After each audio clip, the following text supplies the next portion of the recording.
إلهي لست للفردوس أعلى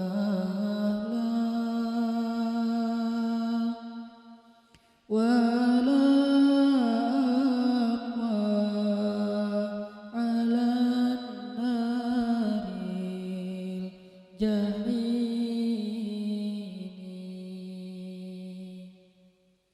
فهب لي توبة واغفر ذنوبي فإنك غافر الذنب العظيم.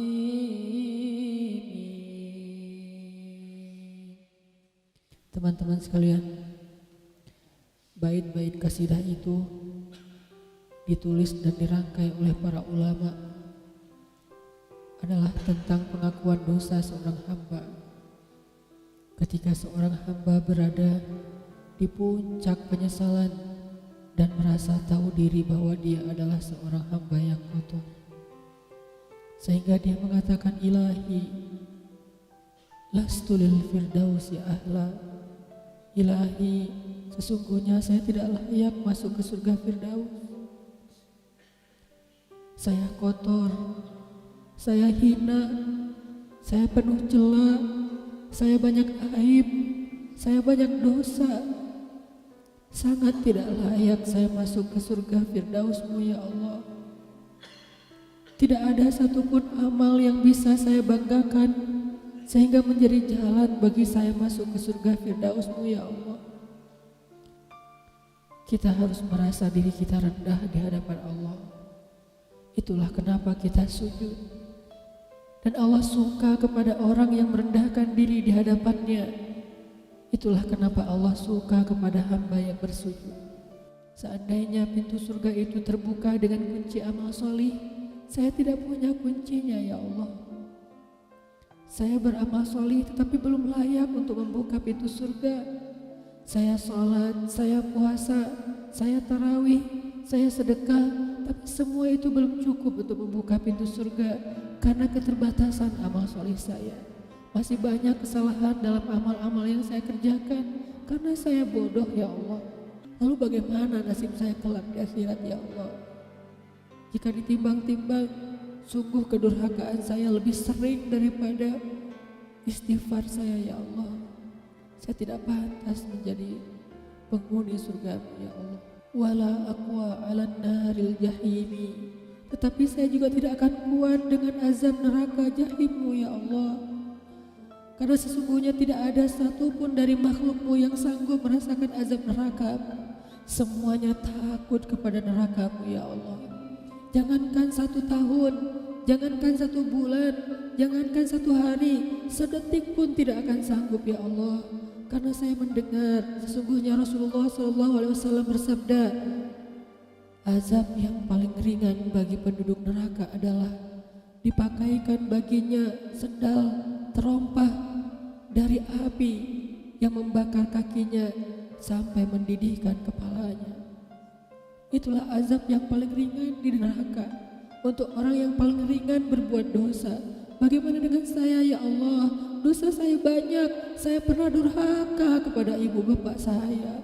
Itu saja sudah cukup bagi saya mendapatkan azab yang lebih besar di neraka dan saya tidak sanggup ya Allah.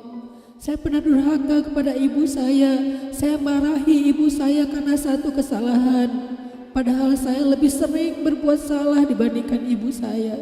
Tapi ibu memaafkan saya. Ketika di waktu kecil saya memecahkan barang-barang ibu saya memungut barang-barang itu sambil tersenyum, membelai kepala saya, mengatakan nasihat-nasihat yang baik. Sama sekali ibu saya tidak marah kepada saya saat itu. Tapi ketika telah dewasa, tidak sengaja ibu saya yang sudah tua renta kadang memecahkan barang saya, merugikan sedikit saja dari harta saya marah seperti setan ya Allah. Saya bentak ibu saya ya Allah, bahkan kadang membuat ibu saya terluka, kaget, takut. Pantaskah seorang ibu merasa takut terhadap anak yang dia kandung 9 bulan, yang dia lahirkan dengan taruhan nyawa, yang dia susui dengan darah dagingnya, yang dia didik, dia jaga, yang dia berjaga di malam hari tidak tertidur demi untuk menjaga anaknya dari seekor gigitan nyamuk? Pantaskah ibu merasa takut terhadap anaknya sendiri? Cukup satu dosa besar saja durhaka kepada ibu membuat saya pantas masuk api neraka. Belum lagi dosa saya kepada ayah. Ketika saya berdebat habis-habisan di hadapan ayah saya, hanya ketika ayah saya menasihati saya dengan satu nasihat sederhana, saya debat ia, seolah-olah wawasan saya lebih banyak, ilmu saya lebih banyak, pergaulan saya lebih luas, pendidikan saya lebih tinggi, padahal semua itu saya dapatkan hasil dari perjuangan dan pengorbanannya. Ketika keduanya sudah menjadi tua dan lemah, kadang keduanya rindu kepada saya, ya Allah. Mereka memberi kami pesan, ya Allah. Mereka bertanya, bagaimana kabarmu anakku? Tapi kami tidak peka. Hati kami tertutup dengan ego dan sombong. Kami tidak bisa membaca teks itu dari perasaan mereka. Kami hanya membaca teks mereka dan tidak segera membalasnya. Kami anggap teks dari orang tua kami tidak penting, masih bisa ditunda untuk dijawab nanti sore. Padahal mereka sedang kangen, sedang rindu kepada kami, ya Allah. Mereka tidak mengatakan kami rindu kepadamu wahai anakku, karena mereka tahu kalimat itu akan mengganggu kami. Kalimat itu akan menjadikan hari kami tidak lagi mudah. Kalimat itu akan merusak konsentrasi kami dalam bekerja. Kalimat itu akan menghalangi banyak urusan kami, sehingga mereka menahan diri. Mereka hanya bertanya apa kabar kami. Lalu kapan kami berbakti kepada mereka, ya Allah? Sampai seusia ini kami masih merepotkan mereka, ya Allah. Kapan kami akan berbakti kepada mereka? Rasanya kami lupa. Entah kapan kami pernah memijat kaki mereka setelah mereka seharian bekerja. Entah kapan kami pernah memberikan minuman hangat untuk mereka. Kami durhaka kepada orang tua kami, ya Allah. Bahkan setelah mereka wafat, kami lupa mendoakan mereka di dalam sholat kami. Harusnya kami disiksa di api neraka, tetapi kami tidak kuat, ya Allah. Belum lagi durhaka, kedurhakaan kami yang lain, dosa-dosa besar kami yang lain. Kami pernah bermaksiat kepadamu diam-diam, ya Allah. Kami pernah berbuat dosa diam-diam, dan padahal kami tahu itu dosa besar. Tapi kami tidak peduli, kami tidak takut kepadamu. Seolah-olah ancamanmu itu hanyalah mitos, seolah-olah ancamanmu itu hanyalah fiktif, seolah-olah apa yang kau firmankan di dalam Al-Quran itu tidak benar-benar ada. Kami sombong menantangmu dengan berbuat dosa. Banyak dosa yang kami tidak bisa menyebutkan satu persatu, ya Allah.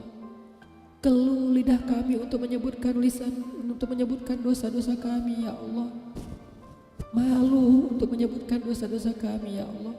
Tidak ada yang bisa kami harapkan darimu selain Engkau terima taubat kami, ya Allah. Fahabli taubatan, beri kami taubat yang nasuha, ya Allah. Terima taubat kami, ya Allah. Kami belum berani meminta surgamu, kami juga tidak akan kuat dengan nerakamu. Kami meminta terimalah taubat kami, penyesalan kami, janji kami untuk kembali kepadamu, memperbaiki diri. Teman-teman sekalian, mari kita baca bait itu dengan penyesalan. Kita baca bait itu seolah-olah kita sedang curhat kepada Allah Subhanahu wa Ta'ala. Ilahi las fidausi ahla wa ala aqwa ala nari jahimi fahabli